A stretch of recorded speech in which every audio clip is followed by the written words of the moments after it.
Auto immune டிஸார்டர்னு சொல்லுவாங்க. கோடியில் ஒருத்தருக்கு வர்றவங்க கூட அழகாக வந்து சரி பண்ணிட்டு போகிறாங்க. ஏன்னா நம்ம ஆட்டோ இம்யூன் டிஸார்டர்ன்றதையும் நம்ம பார்க்க போகிறதில்ல. அதில் இருக்கக்கூடிய டயக்னோசிஸ்குள்ளெல்லாம் போய் சிக்கிக்காமல் நம்மளோட முறை டயக்னோசிஸ் எடுத்து பாருங்க என்ன பார்க்குறோம், நாடி பார்க்குறோம். நாடியோட தன்மையில் என்ன மாறுபாடு இருக்கோ அதெல்லாம் சமநிலைப்படுத்துறதுக்கு முயற்சி பண்ணுறோம். சமநிலை ஆகும் பொழுது தன்னை போல் அவங்க பழைய டயக்னோசிஸ் மெத்தட் போய் பார்க்குறாங்க இல்லையா, அதை வந்து போய் பார்க்கும் பொழுது ஆட்டோமியூன் டிஸார்டர் இது லெவல்ஸ் இப்படி இருந்தது, இந்த லெவல்ஸ் இப்படி இருந்தது, 3 மாதத்தில் இந்த லெவல் வந்து நார்மலுக்கு வருது, 6 மாதத்துக்குள்ளே அது கம்ப்ளீட்டாக நார்மல் ஆகுது அப்படின்றாங்க.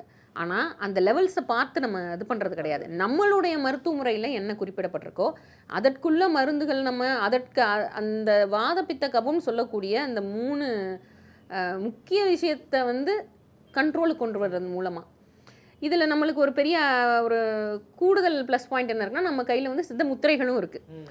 அப்போது மருந்துகள், முத்திரைகள், அதே நேரத்தில் கழிவு நீக்கம்.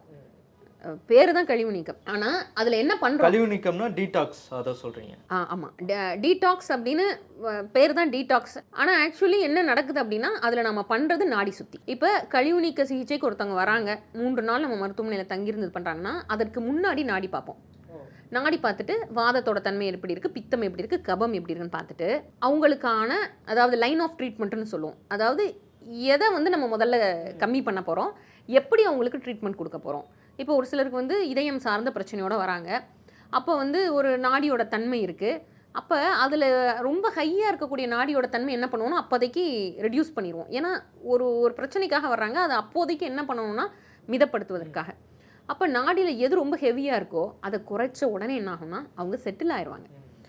கிட்டத்தட்ட ஒரு 3 நாட்களுக்குள்ள மிகைப்பட்ட அந்த நாடியோட தன்மையை வந்து சமநிலைப்படுத்துறோம். அது எல்லா பிரச்சனையும் 3 நாள்ல அது சமநிலை ஆயிருமா? ஆமா, 3 நாட்கள்ல ஏன் சமநிலை உறுதியா சொல்ல முடியுது அப்படின்னா நாடியை சமநிலைப்படுத்துறோம். அப்படி இருக்கும்போது சமநிலை பட்டு தான் ஆகணும். அது வந்து அந்த நோய்க்கு நீங்க என்ன வேணா பேர் சுட்டிக்கோங்க, அது டயபெட்டிஸா இருக்கலாம், நீரிழிவா இருக்கலாம், எல்லாமே கண்ட்ரோலுக்குள்ள வந்துடும் முதல் 3 நாளைக்குள்ள. ஏன்னா நாம் அந்த 3 நாட்களில் கொடுக்கக்கூடிய ட்ரீட்மெண்ட் எதற்காகனா மிகைப்பட்ட அந்த நாடியை சமநிலைப்படுத்துகிறோம். அதனால் டீடாக்ஸ்ன்ற வார்த்தை வந்து ஒரு பொது வார்த்தை தான்.